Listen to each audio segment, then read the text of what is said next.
We'll now have a Dharma talk with Reverend Henry Adams, our supervising minister.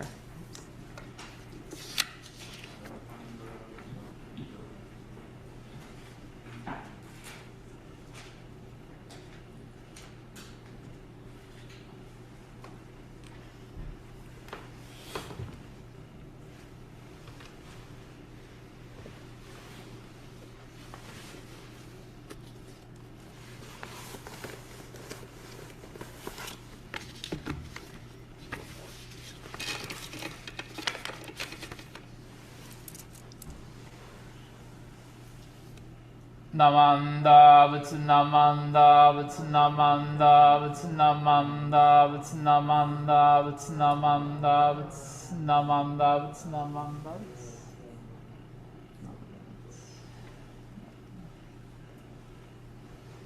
No.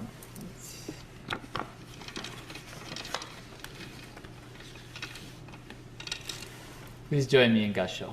Gasho onegaishimasu. The 33rd vow of Amida Buddha. When I attained Buddhahood, the sentient beings throughout the countless and inconceivable Buddha worlds in the 10 quarters, having received my light and having been touched by it, will become soft and gentle in body and mind, surpassing humans and devas in those qualities. Should it not be so, may I not attain the perfect enlightenment. Namandavits, namandavits, namandavits, namandavits, namandavits, namandavits. Good morning, everyone. Oh, so wonderful to actually be able to hear folks back. We had for the time in the fall been together here in the Hondo, but it's been a while, and it's wonderful to be back together here as we observe and welcome our Ohigan service. Ohigan being the autumn equinox and the spring equinox services. Today, of course, we're observing our spring equinox, the time when the sun sets directly in the west, when the length of the day and night are equal, a time when we can reflect upon the direction of our lives. And it is our custom in the Buddhist traditions of Japan during this equinox season to reflect upon the 6 paramitas. The word paramita, it's a Sanskrit word which means to cross over, to arrive at the other shore. And so that's the meaning of Higan, also means the other shore. And so there are these 6 virtues that are embodied in the lives of those who arrive at the other shore of awakening. The virtues of generosity, the virtues of ethical living, following guidelines to live a good life, the virtue of patience, virtue of diligence or hard work, the virtue of concentration, paying attention to what needs to be done, and the virtue of wisdom, to see things as they truly are. So among these 6, which one is the most difficult for you? Is there one that you have a hard time with among these 6? For me, I struggle with patience, to be honest. I have a hard time. I get impatient sometimes, and sometimes I get kind of angry or irritated. Does this ever happen to you? Do you ever get angry or irritated? I see some heads nodding, right? What are some things that irritate you and make you upset? Anybody? No? We're in a room full of Buddhists. Everybody is very calm and peaceful all the time, right? Right? If you do, I notice some of you kind of nodding that you get angry or irritated, annoyed sometimes. You're not alone. This is part of the human condition and has been so since humans have evolved, right? Since the time of the Buddha, also there was anger and irritation was a problem, right? Last month for our Nirvana Day service, I talked a little bit about the Buddha's cousin Devadatta. Devadatta was someone who was a member of the Buddhist Sangha, but he really struggled to embody the virtues of the Buddhist teachings. Devadatta, when he would listen to the Buddha teaching the Dharma, which brought peace to so many, he would get jealous and angry. Why does everybody respect him and not me? Why does everybody look up to him? That's just my cousin Sid, right? Why is everybody so respectful? And he would hold this anger in his heart, and he would do little things and great things to cause trouble for the Buddha. And on one occasion, the other Sangha members asked the Buddha, it's like, what's the deal with Devadatta? Why is he so hostile to you? Why does he have this anger toward you? You who live with such peace, you who share so freely the wise teachings that bring happiness to all. And the Buddha said, this anger did not begin in this lifetime. This is something that has been with us through lifetime after lifetime. And the Buddha at that time, he says, let me share a story with you. A story with you about those who live in the many realms and how we have journeyed together lifetime after lifetime. For in the Buddha's teachings, we're taught that this life that we live today, this human life, is the culmination of many lifetimes cycling through, we talk about 6 realms of existence.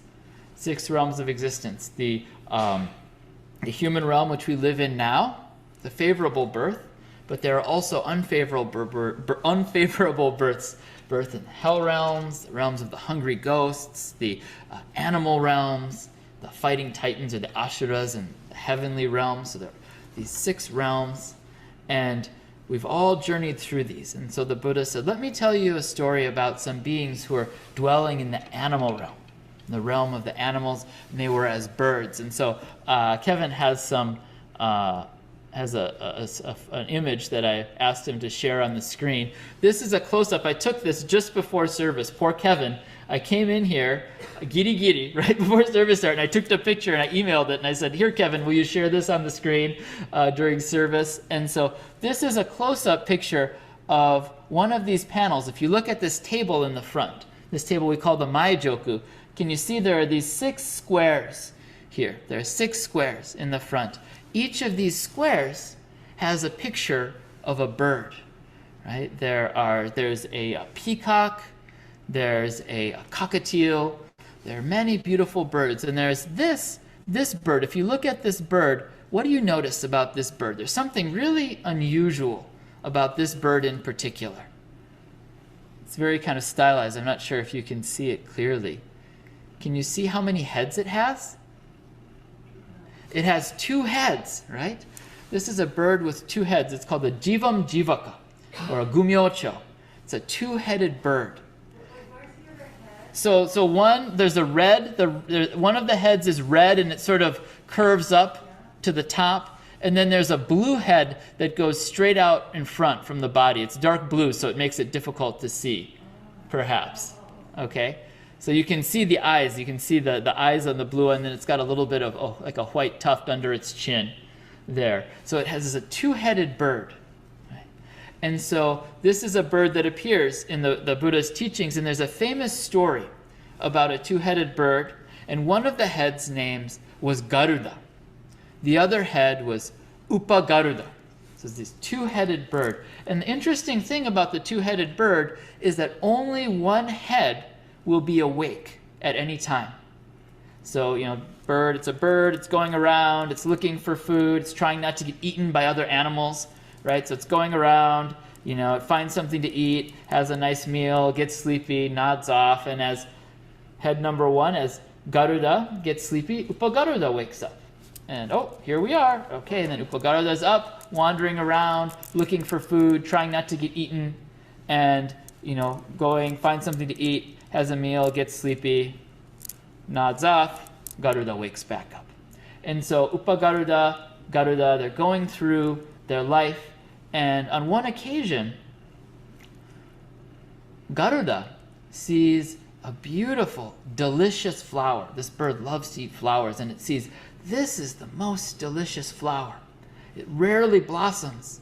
I will eat this flower, and it will bring nourishment and benefit to both of us.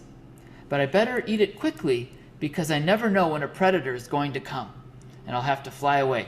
So Garuda very promptly eats up this delicious flower, feels that warm feeling of a good meal in its tummy and says, Upagaruda will get to enjoy this warm feeling of a good meal as I nod off. Upagaruda wakes up and says, oh, look at this. This is the plant which blossoms the most delicious flower. I wonder if there are any flowers on there that we can eat. So it looks around and it's no flowers, but it looks like someone just ate the delicious flower. And then looks over to Garuda and sees one little flower petal hanging off of Garuda's beak and says, that Garuda! He ate up all the delicious flower and didn't leave any for me. So mad. It's like if you come home and you see a pizza box on the table and you're like, oh, I could really go for a slice of pizza. You open it up, it's empty, right? Oh, who ate the last piece? Right? That's the rage that Upagaruda was feeling in that moment. Oh, he says, oh, and he had that rage and he held it with him. And he finally found something to eat. He ate, fell asleep. Garuda woke up, says, oh, here we are. Oh, I sure hope Upagaruda enjoyed that feeling from eating that delicious flower. Back and forth like this. And the whole time, Upagaruda's holding in his heart this feeling of rage. He wakes up, he's like, oh, I'm going to get my revenge. I'm going to get my revenge on Garuda.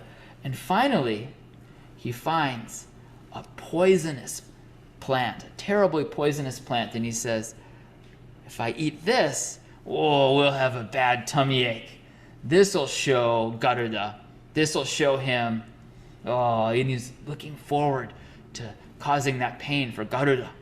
And so, but Garuda eats up this poisonous plant, and immediately the searing pain in his stomach. Oh! And for the first time, both heads wake up at once. The pain is so intense.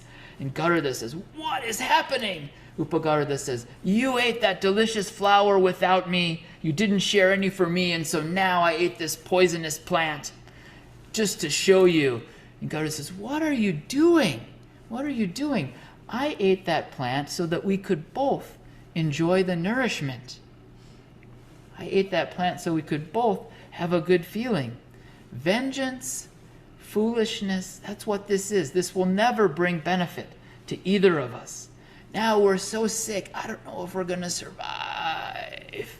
And they both died because of this poison. Now, the Buddha shared this story and he said, now, this story is a story about me in my life. In that lifetime, I was Garuda, who sought to bring benefit to all. Devadatta was Upagaruda, who thought only about his own comfort, and his mind was filled with rage and anger. And he carries that with him, lifetime after lifetime. So this is the nature of anger in our minds, right? If we're not able to awaken this heart of patience, we can carry this anger with us, lifetime after lifetime, moment to moment. And it can become like a trigger, right? We can be with the same person who made us mad and doing something completely different, totally out of context. That anger comes back up. Something will trigger it, right? We can be with a completely different person who does something kind of like that person who annoys us, and all of a sudden we're getting angry, right? So in our minds, we cling and hold on to this anger in our minds, and it can cause suffering for ourselves and suffering for others. And suffering for others is suffering for ourselves, as this story shared by the Buddha illustrates. So how do we cross over to the other shore? How do we realize this mind of peace, this mind of patience, perfect this virtue of patience as taught by the Buddha? A couple of years ago now, I read a very moving Dharma talk, Dharma message in the Wheel of Dharma by our bishop, Reverend Marvin Harada, who said that the path of awakening in the Nembutsu is to awaken a childlike mind. A childlike mind. A childlike mind is a mind that is flexible, that is soft, that is gentle. Right? Just like these words of the 33rd vow, the mind that becomes gentle and soft in body and mind, right? I think about my 3-year-old son, right? I'm getting older. I'm 44 now, and it's getting harder and harder for me to pick things up. Bend over to pick things up. I'm starting to get stiff when I wake up in the morning. But my son, he's 3. He's so flexible, right? He pulls his leg and takes it all over the place. But he's also flexible in his mind, right?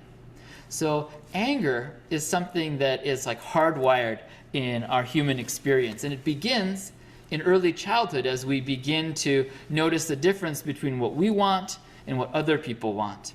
So the other night, it was bedtime. It was past bedtime, actually. It was about 10 o'clock. I usually go to bed at 10 with my kids, before my kids, at the same time my kids go to bed, by 10 for sure, and then I wake up early. And so I was like nodding off. I was so sleepy. But my youngest son, he's 3, he had taken a nap, and so he was ready to go.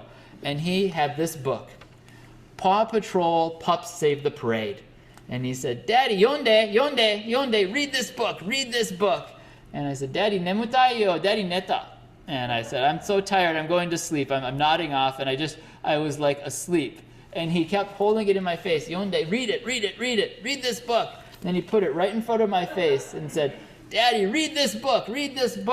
And still I'm like asleep, and he puts it on my face. And he pushes it on my face. It says, read this book. And then finally I'm like asleep. He's pushing me with this book. And so finally he picks it up and he gives me a whack on the head with the book. And I'm awake, but I'm not happy about this. And I try to maintain calm, and I say, we call him Monchan. Monchan, no hitting. Tatakanai de, no hitting. I've got to be firm about this. And then, wah!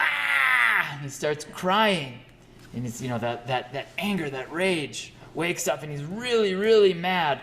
And so I take the blanket, which he loves, his favorite blanket, which he stole off the bed that my wife and I sleep in, and I put the blanket on top of him, and it's this nice soft blanket, and he just wraps up in it and just curls up and goes to sleep himself. The anger is forgotten. In that instant, this is the mind of a child, right? The anger, it rises, it pops up, but then it's gone. No trace. It leaves without a trace. As we get older, right, we learn to hold on to our anger. So how do we realize this soft, flexible, gentle mind, right? So in this passage I read from the larger sutra, it says that sentient beings, all of us living people, when we are touched by the light of the Buddha, touched by the light of the Buddha's wisdom, we become soft and gentle in our body and mind. And so to be touched by the light, to receive the wisdom, is to hear the Nembutsu, these words, Namo Amida Butsu. Amida is the Buddha of immeasurable life. And when these words reach our ears, they reach our hearts. And we can encounter the Nembutsu not just, with the power of our hearing, but with the kindness of others. That feeling of being embraced by the kindness of others, that encounter with the compassion of the Buddha. In that moment, we become soft and gentle in our body and mind. Sometimes when I get angry and I kind of something's got me mad and I'm holding on to it, I have trouble getting to sleep at night. I don't know if that happens to anybody. I'll stay up at night and I'm frustrated with something. And I remember one of my Sangha members down in San Mateo, she said to me once, sometimes I have trouble sleeping. She was a woman in her 80s, and she said, I don't sleep as well as I used to, but when I can't go to sleep, I just say Namo Amida Butsu. And then eventually I find that I'm asleep. And I thought that's such a wonderful way of dealing with all the things that come up in our minds, to hear the voice of the Buddha, to allow this light of wisdom and compassion to touch our hearts in the Nembutsu, and to become soft and gentle in body and mind. We think about Devadatta. He carries that rage with him lifetime after lifetime. But the child forgets the anger in a moment. Right? In the Nembutsu, we can receive that childlike mind. Namo Amida Butsu. Hear this, to be embraced and to recognize The Buddha's compassion embraces even me with all of my anger and frustration. So Ohigan is our time to turn our ears to the Buddha's teachings, to allow ourselves to be guided on our path to this world of awakening, where we realize that soft and gentle body and mind, where we perfect. We cross over to the other shore and realize the perfection of patience. Very difficult in this lifetime, but we know we're settled in that destination, and so it becomes easier to live in this world of difficulty and frustration. So this is my appreciation of the Buddha's teachings today. Once again, so wonderful to be here with all of you in the Hondo, to see your smiling eyes through your masks. And we'll conclude, I would like to conclude now by once again hearing these words of the larger sutra. Please join me in Gassho. When I attained Buddhahood, the sentient beings throughout the countless and inconceivable Buddha worlds in the 10 quarters, having received my light and having been touched by it, will become soft and gentle in body and mind, surpassing humans and devas in those qualities. Should it not be so, may I not attain the perfect enlightenment. Namo Amida Butsu. Namo Amida Butsu. Namo Amida Butsu. Namam Dabutsu. Namam Dabutsu. Namam Dabutsu.